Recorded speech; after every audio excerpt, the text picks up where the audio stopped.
All right, 7 minutes past 12 from Women Radio 91.7, Nigeria's first and only radio station for women and their families. Today is Thursday, day 7 in the month of December 2023. How have you been? How has the day been for you? I really do hope that your day has been lovely. My name is Blessing Agbeto, and yesterday happens to be the day 13 of the 16 days of activism with the theme Unite.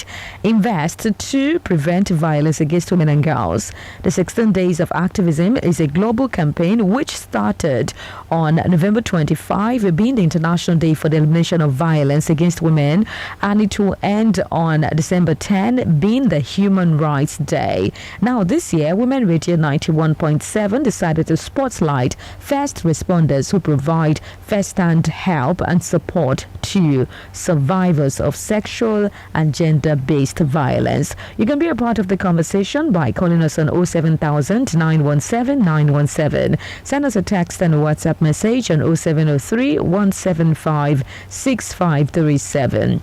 Sending your contributions to our social media platforms on Facebook, on Instagram, on X, on YouTube, WFM 917. You can also log into our website, www.wfm917.com. That is how you can be a part of the conversation. Yes, like I said earlier, today is the day 13 of the 16 days of activism, and we will be discussing a first responder story. We get to examine the work that has been done so far, the success, the challenges, and the way forward in ending violence against women and girls. Now, in Nigeria of today, gender-based violence has become a critical issue with alarming rates of physical and sexual violence among women aged 15 to 49. Now, according to research, 1 in 4 girls and 1 in 10 boys experience sexual violence before 18, and that leaves us with 43% of girls who face child marriage, exposing them to higher risks. Now, challenges include human trafficking, female genital mutilation, conflict-related sexual violence, which are notably in these areas affected by Boko Haram insurgency and all of that. Now, despite all of these distressing statistics, there are organizations that have persisted in addressing these issues through awareness campaigns, legal reforms, and support services for survivors. Now, responders to gender and sexual-based violence typically include a range of professionals and organizations, which include law enforcement agencies, healthcare providers, social workers, counselors, non-governmental organizations, advocacy groups, and helplines that have specifically been designed to support survivors of such violence. Now, these responders offer various services which include crisis intervention, medical assistance, legal aid, counseling, and support networks to survivors of gender and sexual-based violence. So today, on our first responder story for the day 13 of the 16 days of activism, our first responder story that we'll be taking a look at today is from Emanuela Azu, that is the head of programs, Women Advocates Research and Documentation Center, Ward C. Hello, Emanuela. Good to have you on the show today. Hi, good afternoon. Hi, Emanuela. Good afternoon. How are you doing? Very well, thank you. I'm good to have you. Thank you. It's so good to have you on the show today. So, Emanuela, let's delve into the conversation already. Today is day 13 of the 16 days of activism. Now, let's talk about your organization. How have you been responding to gender-based violence so far, especially in the locality where you work? Oh, okay. My organization, that's Women Advocates Research and Documentation Center. We work actually as a national organization. Okay. So it means that we work across the 36 states in Nigeria, though we may not be physically present in the 36 states of Nigeria, but we still have structures that still carry on the work we do across the states in Nigeria. So what we do basically as an organization, and just like as our name depicts, Women Advocates Research and Documentation Center. So we litigate women's rights. We carry out lots of research work to understudy the root causes and prevalence and all sorts around sexual and gender-based violence. We also do a lot of documentation as well. And then we advocate for policies and laws that also promote and protect the rights of women and girls in Nigeria generally. And how do we do that? We work with, like I said earlier, we work across the 36 states. So we have several structures on ground. We have the paralegal structure and we have the community response team.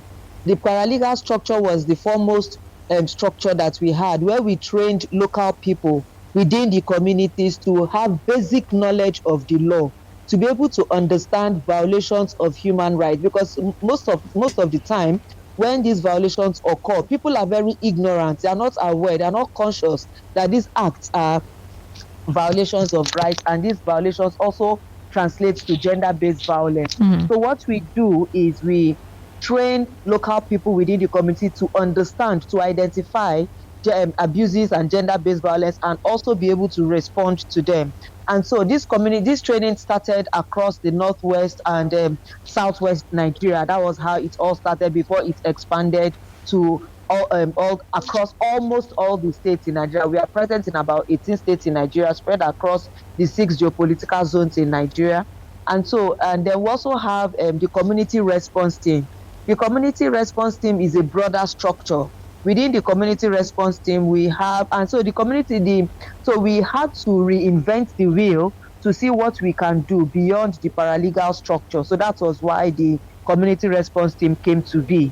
So the community response team, like I said earlier, is a broader structure that has traditional rulers, it has religious leaders, it has market leaders, and also it has the community people. So this team is a bit, the composition of the community response team is a bit different from the composition of the paralegal, because it's a work in progress to see the best alternative that could also help to resolve and address issues of gender-based violence. And so that's why the community response team, they're basically in the southwest Nigeria. And so what they do, they also work within the communities. They respond to violations of human rights and gender-based violence as well. And where necessary, where they are not able to resolve the issues, they escalate. There's a referral system, there's a referral pathway in place whereby they do referrals for litigations and other follow-up as well.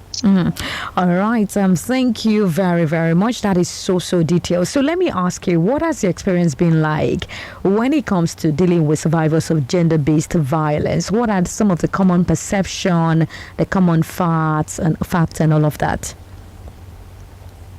And so it has not been I can't say there is a particular dimension that it actually takes. So we take each victim as they come, and each victim is very unique and their experiences are very unique. But generally, there is this apathy towards litigation for most victims. And the reason being that most of the time, the victims are economically disempowered. They are not financially buoyant enough to be able to stand on their ground. So there's usually this apathy, there's usually this fear that, what if we go to court and what happens? How am I able to provide? Particularly when children are involved in a relationship?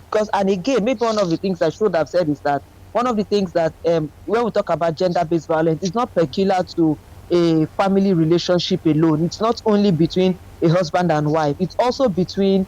It also happens within the public space as well, like co-workers. It also happens within the communities. It also happened even when they are not like living lovers. There's also a very huge percentage of domestic violence between living lovers, like living partners as well. So most of the time, but very often, when the violence involves a woman with children, there's this huge reluctance that is a bit very common to pull out of the scene of the violence, because most of the time we realize that most of these women are economically disempowered, so they are not able to carry on with living their daily lives outside of that abusive relationship.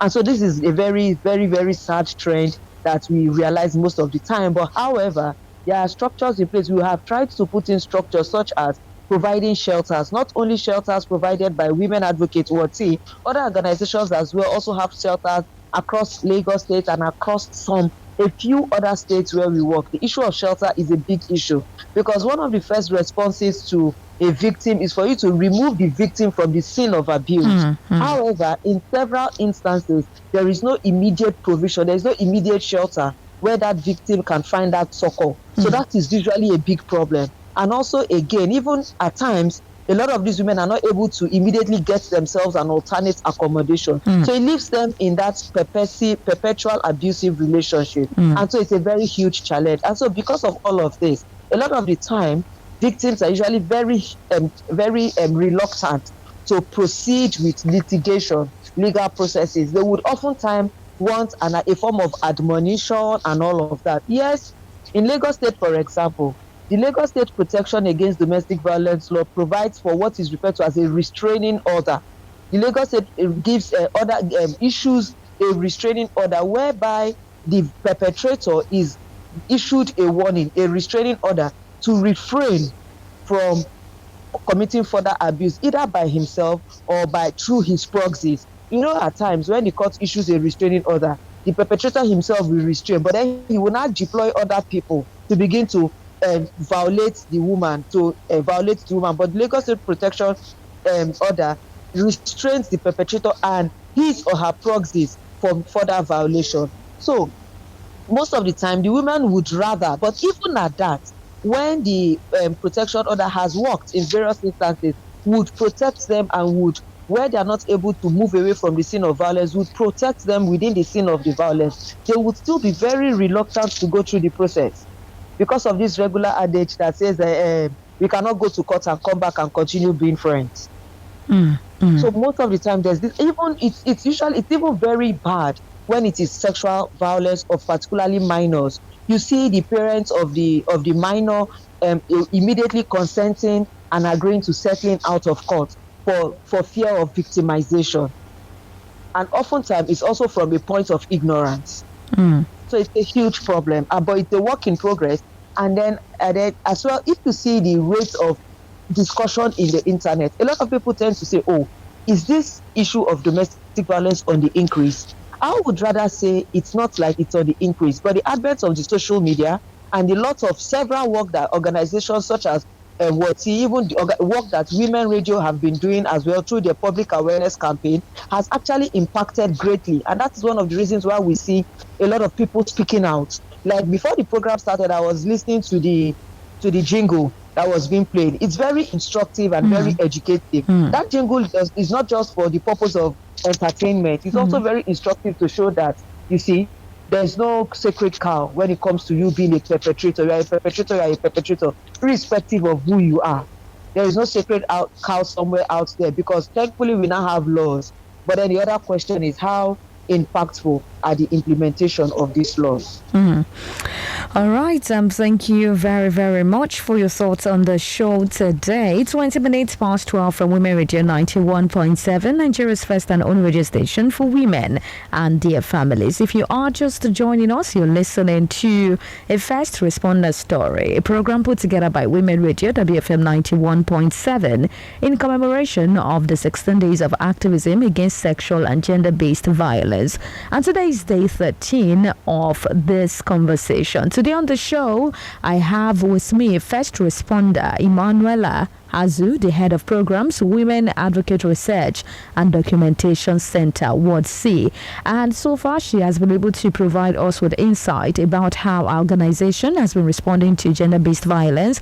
She has talked about the experience thus far and the common perception, and of course, the fact about sexual and gender-based violence and the survival of such act. Now, let's talk about the challenges. I know that the challenges can be very overwhelming. I mean, judging from all of the activities that you're doing, you talked about how you're very active in all of the 36 states, but even though you're not physically present everywhere, so it means that there are challenges when it comes to, tackling the issue of gender and sexual-based violence. So let's talk about this. How have you been able to overcome some of the challenges so far in your journey as a first responder?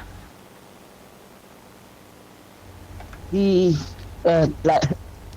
very challenging, it's Herculean, and it's a work in progress. So it's I can say that due to the rigorous work that organizations such as ours and many other organizations out there have done on the issue of awareness creation, sensitization, it is gradually impacting the space.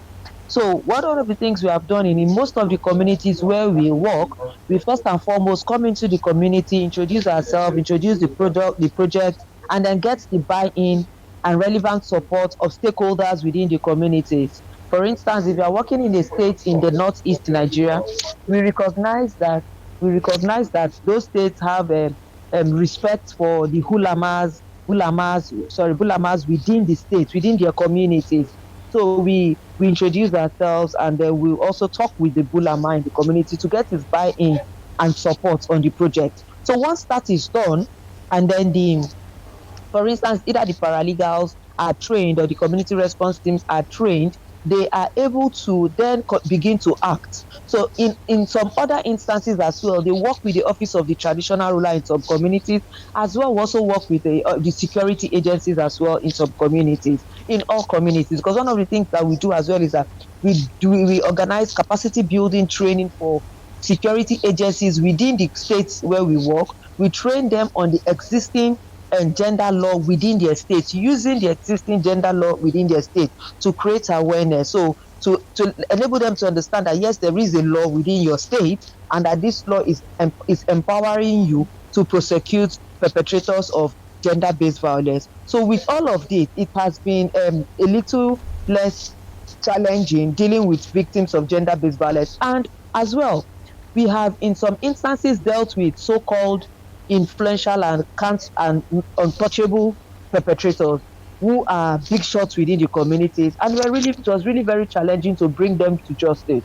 But we eventually were able to bring them to justice. A very typical example was a very big legal practitioner that was a perpetrator in somewhere in Lagos sometime, and then even trying to get the police to arrest him was really very difficult.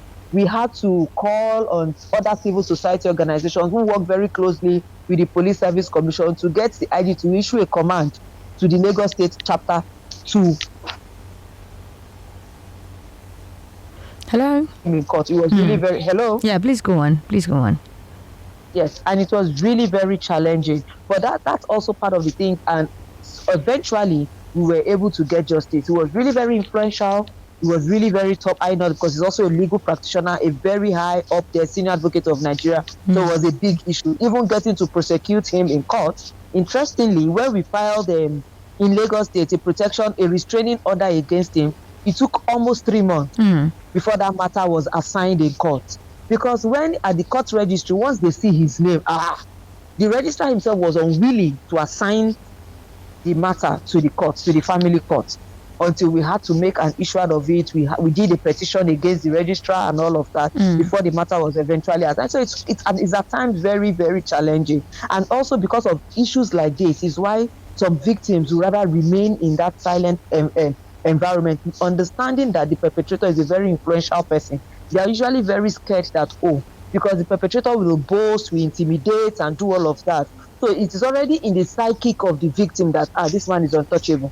Even when I report him to the police will not be able to do anything. Yes, you see such instances, but thankfully we have been able to, not working as an individual organization, but working also in conjunction with other organizations and partnering with other organizations, we have been able to successfully litigate such cases over time. All right. I think the first thing I should say is well done, because the fight against sexual and gender-based violence is not something anyone can do. It's not just a man's business. It is a collective responsibility. So if your organization is doing this much, another organization is doing so much, and then we keep talking about it on radio, I'm sure that before we know it, sexual and gender-based violence will become a thing of the past. It might not be eliminated totally, but at least to be reduced to the barest minimum. So well done, and thank you for the effort you put into ensuring that you fight against sexual and gender-based violence. Now let's talk about how you've been able to create awareness. So when it comes to awareness, how have you been able to do that in your immediate communities and beyond on gender-based violence? Okay, when we talk about, thank you so much. And also, yes, thank you. The fight against gender-based violence is a collective action, it's a collective fight, it's a collective struggle. No one single individual organization can do it all alone. And for us as an organization, we have been able to, we carry out outreach programs within the communities. We go down to the grassroots communities. We do also a lot of awareness creation via radio, and in recent times via social media platform, Twitter Space, Instagram Live, and all of that. We also carry out a public awareness campaign on TV, on radio. We have done all of that. And also in sometime in 2021, we started working with ministries of women affairs ministries across Lagos, Calabar, Sokoto, Ebonyi, Adamawa, Ogun, a few states across Nigeria, to work on what we refer to as the costed action plan. The costed action plan is actually because of the advent of the VAP law that has been domesticated in about 34 states in Nigeria, to work with state ministries of women affairs to give life to the VAP law, because the VAP law is not the Bible upon which we act.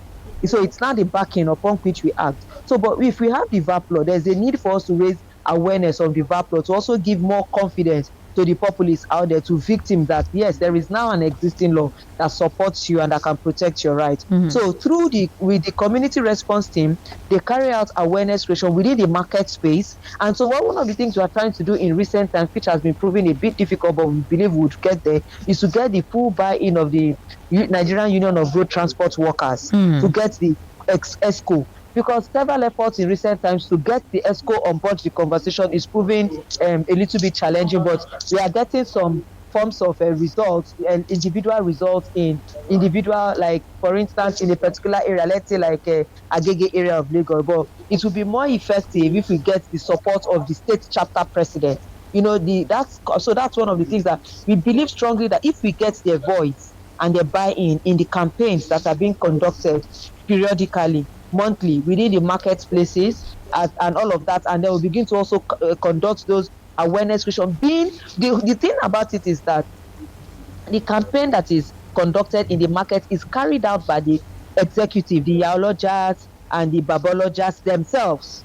So we want to get the NURTW also to begin to campaign within the motor parks themselves, not us as civil society organizations coming to their park, but them with our support, standing and providing relevant support, maybe maybe flyers, posters, policy briefs and all of that, talking points, just giving such support to them, but they themselves carrying out the awareness, conducting the awareness within their motor parks. That's the way forward for us at the moment. And so these are the kind of activities. And we also work within the communities. When we go to the communities, we get the community people themselves speak to each other, campaign to each other, talk to each other within the local communities, grassroots communities, in the churches, in all the places where that's how we have been able to so far to carry out campaigns and awareness creation on issues around sexual and gender-based violence. All right. Thank you very, very much for your thoughts on that one. Let's also talk about this one. I mean, you've great effort, and even the motor parks on, all of the effort you're putting in to ensure that they are also on board and all of that. So well done. Now, as an organization, have you at any point collaborated with security agencies, other responders, stakeholders to ensure that you provide support for survivors of gender-based violence? Yes, we have in several instances done that, because we have we have conducted several trainings for security agencies, and so we have worked very closely with gender units of various departments of police, particularly where it is a very violent perpetrator. We have worked with security agents to effect arrest, and also worked with security agents when it comes to issues of sexual violence, in particular rape, to prosecute and charge the matter to court. And it has been particularly working with the gender unit, it has always been a very worthy engagement at all times when we have had to engage security. Initially it was not a very smooth relationship, but with time, as the engagement grew and with the trainings that we're conducting, we now have a more seamless relationship with security agencies. All right, thank you very, very much for that one. So let's wrap up on the show. I mean, it has been an insightful one. Great job, all of the activities you've put in place to ensure that we nip the menace of sexual and gender-based violence in the bud has been commendable so far. So let's talk about this one as we wrap up on the show. What are your recommendations for the government, the society, religious leaders, parents, women, and girls? For the government, I will say that the government has to be very proactive in ensuring and in ending violence against women and girls in Nigeria by first and foremost, having budgetary allocations for the ministries of women affairs, Ministry of Health and Education, and all relevant ministries that can effectively implement the VAP law of the state, and then not just allocating those funds, also releasing the resources for effective implementation of the VAP law at the state level. And then for religious leaders, I would employ most of the religious leaders to begin to intentionally shift and change their mindsets, because there is a need for a deliberate shift in mindset before we can begin to see a drastic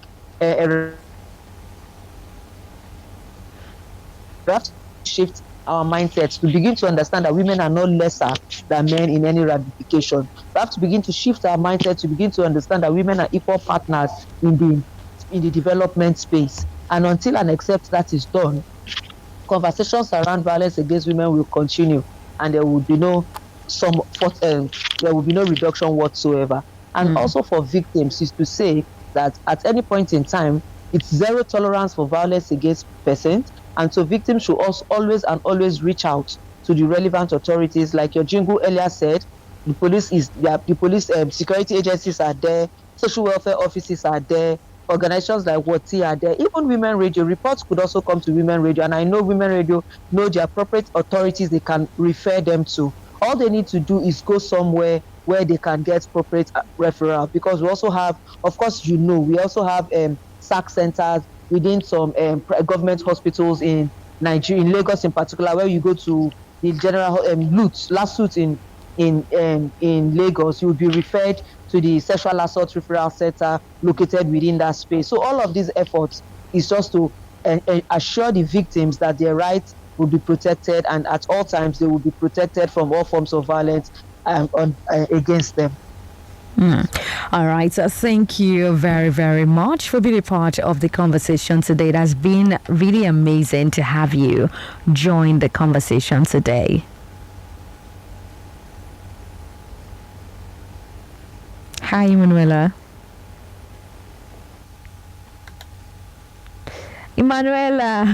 Okay, she left already. Hi. Okay. Thank you very much for being a part of the conversation. Hi, Emanuela. Thank you. Hi, hello. I just wanted you to say your bye on the show. Okay, so thank you so much, and thank you, Blessing. Well done for the good work you do. Well done, Women Radio, for consistently being the voice for women and girls in Nigeria. We really appreciate you. And to all Nigerian women, I'd like to wish us all how do I put it, a safer country, where someday, while we are still alive, we would live to realize gender equality in Nigeria. Thank you. Thank you very much. Do well to enjoy the rest of your day. Thank you. Bye. All right, there you have it from Emanuela Azu on the show for today. On day 13 of the 16 days of activism, acknowledging Nigeria's gender-based violence is very crucial. Now, despite the distressing statistics on physical violence, sexual assault, child marriage, and cultural challenges, collective efforts of organizations, professionals, and activists bring hope through awareness, legal advocacy, and vital survival support, paving the path for a safer and fairer society. Many thanks to my guest for today, Emanuela Azu, the head of programs, Women Advocate Research and Documentation Center, WADC, for sharing our story, and for you for being a part of the conversation, a responder story. Thanks to the producer, Esther Laribe, and the executive producer, Tom Okewale Shunaya. Do well to join us tomorrow, 12:05 p.m. as we bring on another first responder to tell her story. My name is Blessing Agbito. Good afternoon. WFM 91.7.